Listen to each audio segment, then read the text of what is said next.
ප්‍රශ්නයක් විතර දෙමෝපිය අහනස මම ඒක ටිකක් විස්තරාත්මකව කතා කරන්න හිතුවා මෙතන. ඒක තමයි දැන් ඔය ස්කෑන් පරීක්ෂණය කරන්න ඕන කියලා කිව්වහම ගොඩාක් වෙලාවට අපිට කෙරෙන්නේ CT පරීක්ෂණයක් හෝ MRI පරීක්ෂණයක්. අවුරුද්දට වඩා අඩු ළමයින් සමහරට අල්ට්‍රාසවුන්ඩ් ස්කෑන් එකක් වෙන්න පුළුවන්.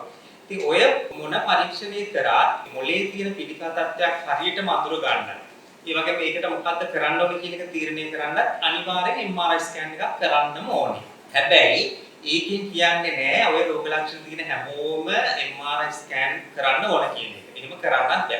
ඒකට හේතුව තමයි MRI ස්කෑන් එක හැමතැනම available එකක් නෙමෙයි. ලොකු හොස්පිටල් වල විතරයි තියෙන. අට පොඩි ළමයිගේ MRI එක කරනවා කියනොත් සමහර එක සිහිනති කරලා කරන්න ඕන ඔපරේෂන් එකක් වගේ. ගොඩක් වෙලා අනේක. අපි ඉස්කෝලේකට ගිහලා ළමයිට කතා කරද්දී එහෙම ওই රෝග ලක්ෂණ තියෙන අය ඕනතරම් ඉන්න පුළුවන්. ඒතර ඒ ඔක්කොම MRI කරන්න ඕන කියලා කිව්වොත් ඒක කවදාවත් කරන්න පුළුවන් වැඩක් නෙමෙයි. ඉතින් ගොඩක් වෙලාවට මට ජේ.ආර්. රමාරෝ වලට එන්නේ අනිත් ස්පිතාල වලට ගිහිල්ලා එහෙන් තමයි අපිට රිෆර් කරන්නේ. ඉතින් ඒ විශේෂඥ වෛද්‍යවරු මට කතා කරලා ලෙඩා ගැන කිව්වම අපි කියන්නේ මේක ස්කෑන් පරීක්ෂණයක් කරන්න. ඉතින් ඉස්සෙල්ලාම අවුරුද්දට වඩා අඩු වයගෙන අල්ට්‍රාසවුන්ඩ් එකක් එහෙම නැත්නම් CT පරීක්ෂණයක් මේ දෙක තමයි ඒගොල්ලන්ට කරන්න. මොකද සමහරට MRI නැහැ. තිබුණත් කරන්න අමාරුයි ඒ ඔක්කොටම.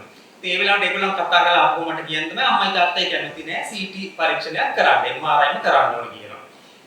ඒකට හේතුව තමයි දැන් ගොඩාක් වෙලාවට දෙමෝපිය දැනුවත් CT පරීක්ෂණයක අවදානමක් තියෙනවා. මොකද ඒකේ අයනයිසින් රේඩියේෂන් කිරණ වලින් වෙන්න පුළුවන් ප්‍රශ්න තියෙනවා. එකක් තමයි ඇත්තටම මොලේ පිළිකාම හැදෙන්න පුළුවන් කියලා හොයාගෙන තියෙනවා. අනිත් එක ලේ පිළිකා වගේ තියෙනවා.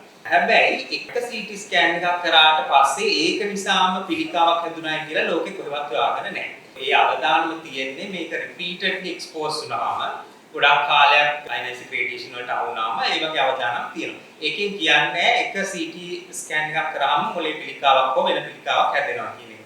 හැබැයි ඒ වගේ වෙලාවට මම නෑ මේක CT පරීක්ෂණයක් කරන්න MRI අපිට එහෙම කරන්න බෑ කියලා කිව්වහම දෙමව්පියෝ කරන්නේ තමයි ළමයාවත් අරගෙන එනවා.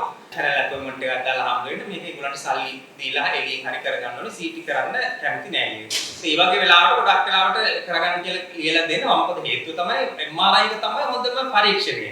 ඒත් අපි ඒක කරන්නේ නැති හේතුව තමයි එකක් තමයි ඒක අත්‍යවශ්‍ය නැහැ. අනිත් එක තමයි ඒක ප්‍රායෝගිකව හැමෝටම කරන්න බෑ. ඇත්තට ලොකු ප්‍රමාණයකට MRI ස්කෑන් එක කරන්න අපිට අමාරුයි. හැබැයි හොඳම සහ අපිට හැම වෙලාවෙම මොලේ පිළිකාව අඳුර ගන්න කරන්න ඕන පරීක්ෂණය MRI එක. ඉතින් අවදායි දවසක එක හැමෝටම ඒක කරන්න පුළුවන් දවසක් ආවොත් ඒක තමයි අපි කරන්නේ. හැබැයි දැනට එහෙම කරන්න බෑ. ඒ නිසා ලෝකෙ කොහෙවත් එහෙම මොලේ පිළිකාවක් හෝ වෙන පිළිකාවක් හැදෙනවා කියලා CT ස්කෑන් නොකර ඉන්නේ නෑ අත්‍යවශ්‍ය වෙලා.